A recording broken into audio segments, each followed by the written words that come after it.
আপনারা ভিডিওতে দেখতে পাচ্ছেন দুইটি 1 রুপি কয়েন এবং এই দুইটি কয়েনই কিন্তু পাকিস্তান আমলে পাকিস্তান রাষ্ট্রের সৃষ্টির পরপরই তৈরি করা হয় এবং দুইটি কয়েনই কিন্তু ইতিহাস ঐতিহ্যের সাথে জড়িয়ে থাকা মূল্যবান কয়েন।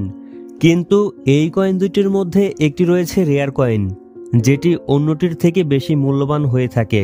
আপনারা ভালোভাবে খেয়াল করলে কয়েন দুইটিতে দেখতে পাবেন একটি তৈরি করা হয়েছে 1948 সালে এবং আরেকটি কয়েন তৈরি করা হয়েছে 1949 সালে এবং দুইটি কয়েনই কিন্তু পাকিস্তান আমলে প্রচলিত ছিল।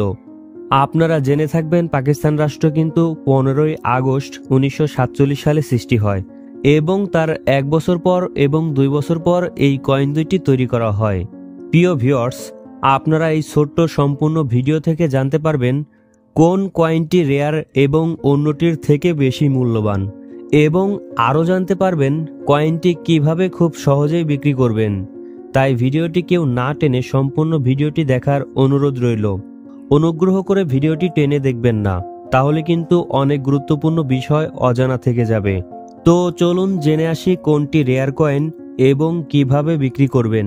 প্রিয় ভিউয়ার্স, কয়েনগুলোতে দেখতে পাবেন উপরে গভর্নমেন্ট অফ পাকিস্তান লেখা এবং মাঝে একটি চিত্রকর্ম যেটাকে তুঘরা বলা হয়ে থাকে এবং নিচে দেখতে পাবেন দুইটি খেজুর পাতা দিয়ে অর্ধবেষ্টিত করা এবং কয়েনটির দুপাশে দুটি ছোট্ট তারকা দেখতে পাবেন এবং কয়েন দুটিতে সাল উল্লেখ করা 1948 এবং 1949 এবং আপনারা খেয়াল করলে দেখতে পাবেন কয়েন দুটির মধ্যে একটি কিন্তু খুব চকচকে এবং অন্যটি তেমন চকচকে নয়।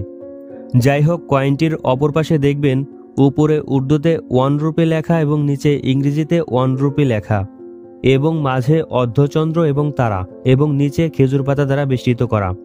প্রিয় ভিউয়ার্স, পাকিস্তান রাষ্ট্র যখন গঠন করা হয় ঠিক তার 1 বছর পরই পাকিস্তান রাষ্ট্রে 1 রুপি মুদ্রা বা কয়েন তৈরি করা হয়, যদিও পরবর্তী ধাপে ধাপে পরের বছরগুলোতে আরও 1 রুপি কয়েন তৈরি করা হয়।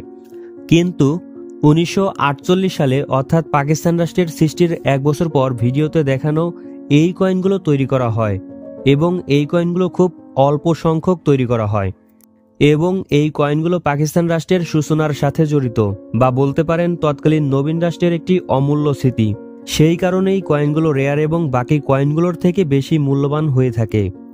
তো এই কয়েনগুলো বাংলাদেশ অর্থাৎ তৎকালীন পূর্ব পাকিস্তানে যেহেতু প্রচলন ছিল সেহেতু অবশ্যই আপনারা মাটির নিচে কুড়িয়ে পেয়ে থাকবেন।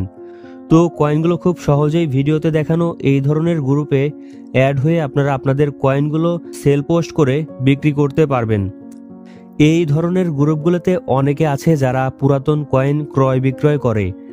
আপনি চাইলে এখানে সেল দিতে পারবেন বা সাজিয়ে রাখতে পারেন আপনার ঘরের দেয়ালে, হয়তো পরবর্তীতে কাজে আসতে পারে বা আরও ভালো দামে বিক্রি করতে পারবেন। যাই হোক, সিদ্ধান্ত আপনার। তো প্রিয় ভিউয়ার্স, ভিডিও থেকে জানতে পারলেন কোন কয়েনটি রেয়ার এবং কিভাবে বিক্রি করবেন এবং বাকি যে কয়েনগুলো আছে এগুলোও কিন্তু ভালো দামে বিক্রি করতে পারবেন। আপনাদের অনেকের কাছেই পুরাতন কয়েন থাকে, হয়তো কোথাও কুড়িয়ে পান বা সংগ্রহ করেন এবং সেগুলোর মধ্যে কিন্তু অনেক রেয়ার এবং দামি কয়েন থাকে যেগুলোর মূল্য কিন্তু অনেক, হয়তো অনেকেই জানেন না।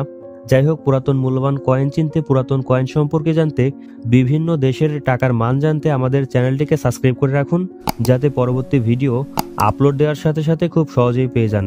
আজকের মতো এখানেই শেষ করছি। ভালো থাকবেন, সুস্থ থাকবেন, খোদা হাফেজ।